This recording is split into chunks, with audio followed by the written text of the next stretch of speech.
नमस्कार, मैं डॉक्टर रचना मेहता आज आपको प्राचीन भारत के एक बहुत ही महत्वपूर्ण शासक हर्षवर्धन के बारे में बताऊंगी। पार्ट 1 का लेक्चर हमने हर्षवर्धन के बारे में पिछले वीडियो में देख लिया था। आज हम पार्ट 2 के बारे में करेंगे। हर्षवर्धन जैसे कि हम जानते हैं कि 606 ईस्वी में शासक बना, यानी कि गुप्त काल के बाद का एक महत्वपूर्ण शासक है हर्षवर्धन। उसने उत्तर भारत में एक साम्राज्य का विस्तार किया और उसके बाद उसने उसका जो केंद्रीय शासन व्यवस्था कैसी थी उसके बारे में हमने पिछली बार में डिस्कस कर लिया है। उसका राजस्व विभाग भी कर लिया है और उसका पुलिस विभाग भी कर लिया है। अब हम आज जो करेंगे उसका प्रांतीय प्रशासन किस प्रकार सा था उसको डिस्कस करने का प्रयत्न करेंगे। पूरा जो प्रदेश है उसे देश या राष्ट्र या मंडल कहा था, पूरे जो साम्राज्य को। और उसके जो प्रांतों के जो शासक को महाराज, उपारिक महाराज, गुप्त, भूपति, कुमार, अमात्य कहा जाता था, जिनकी नियुक्ति स्वयं राष्ट्र सम्राट ही करता था, मगर वे लोग अपने अधीन अधिकारियों की नियुक्ति स्वयं करते थे। प्रांतों को मुक्ति कहा जाता था और प्रांतपतियों को मुक्तिपति या विषयपति कहा जाता था। जो प्रांत होते थे उनके शासकों की सहायता के लिए दंडिक, दंडपाशिक आदि अधिकारियों की व्यवस्था की गई थी। गांवों में जो मुखिया होता था उसे ग्रामिक कहा जाता था और उसके अलावा कुछ और जो अधिकारी थे वो थे जैसे गौलमेक, अग्रहारिक, तलवाटक आदि। इस प्रकार से लगता है कि ग्राम शासन अच्छी तरह से संगठित था, ग्राम स्वावलंबी थे और गांव के शासन में स्थानीय लोगों का बहुत ज़्यादा हाथ होता था। अब हम देखते हैं कि एक विशाल साम्राज्य पर प्रशासन चलाने के लिए शासक को जिन लोगों के साथ उसने युद्ध लड़े हैं उनके साथ उसके संबंध कैसे रहते हैं उसी से दूरगामी परिणाम होते हैं।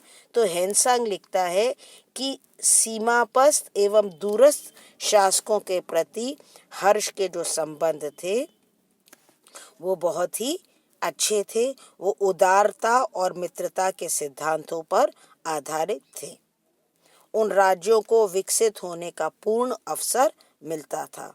फॉर एग्जाम्पल, वल्लभी राज्य के साथ पहले तो उसने युद्ध किया, मगर बाद में उनके साथ उसने वैवाहिक संबंध स्थापित कर दिए। भड़ौच का राजा दद्दा द्वितीय वल्लभी के साथ ही मित्र बन गया था। कामरूप का राजा पहले से ही उसका मित्र बन चुका था। तो इस प्रकार से हम देखते हैं कि एक सुदृढ़ और विस्तृत साम्राज्य की स्थापना के साथ उसने एक उदारवादी नीति अपनाई। अब उसके बाद हम देखते हैं कि अगर हम उसका पूरे शासन को अच्छी तरह से समझें तो हम देखेंगे कि जो हेनसांग है उसने उसको बहुत ज़्यादा प्रभावित किया था और उसने हर्ष के शासन प्रबंध की बड़ी ही प्रशंसा की थी। उसके अनुसार हर्ष का शासन उदार सिद्धांतों पर आधारित था, दंड नम्र था, लोक मंगल की कामना से शासन चलाया जाता था, प्रजा के नैतिक विकास की भी बात शासक करता था। और उसने क्योंकि सभी संप्रदायों को उदार रूप से पुरस्कार दिए थे, दान दिए थे, इसलिए हम कह सकते हैं कि उसके शासन में सभी धर्मों में समन्वय था। तो उसके एक शासन स्वरूप जो था वो बड़ा ही पॉजिटिव था। अब हम अगर हर्ष के स्वयं के धर्म को देखें तो हम ये पाएंगे कि बौद्ध धर्म हर्ष का पैतृक धर्म नहीं था।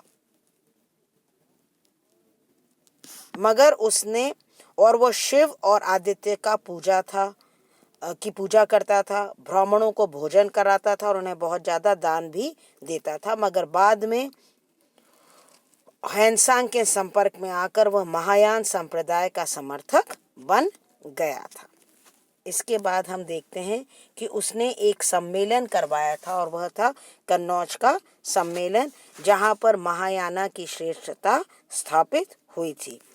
इस जो सम्मेलन में 90 दिन तक यह सम्मेलन चला, जिसमें 18 देशों के नरेश और अनेक संप्रदाय के लोग आए थे। बहुत सारे बौद्ध श्रमण भी उसमें थे। इसके बाद हम देखते हैं कि हर्ष को आज हम उसकी प्रयाग की सभा के रूप में याद करते हैं। ह्वेनसांग के अनुसार हर्ष 5वें वर्ष में प्रयाग में दान वितरण या महामोक्ष परिषद सभा का आयोजन होता था।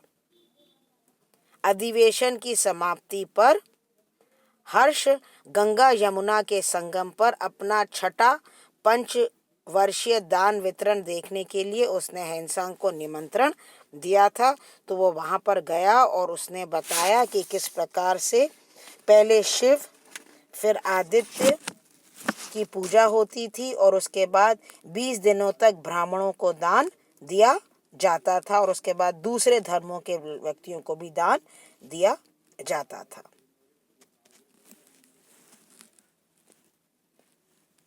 तो अब ये मैंने आपको 2 क्वेश्चंस दिए हैं पीडीएफ में, ताकि आप उनको कर सकें।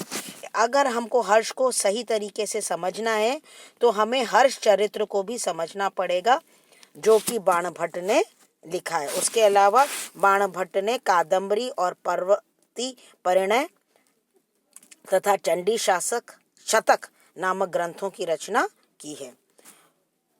हर्ष स्वयं ने 3 सुंदर नाटक लिखे थे, रत्नावली, प्रियदर्शिका और नागनंदा।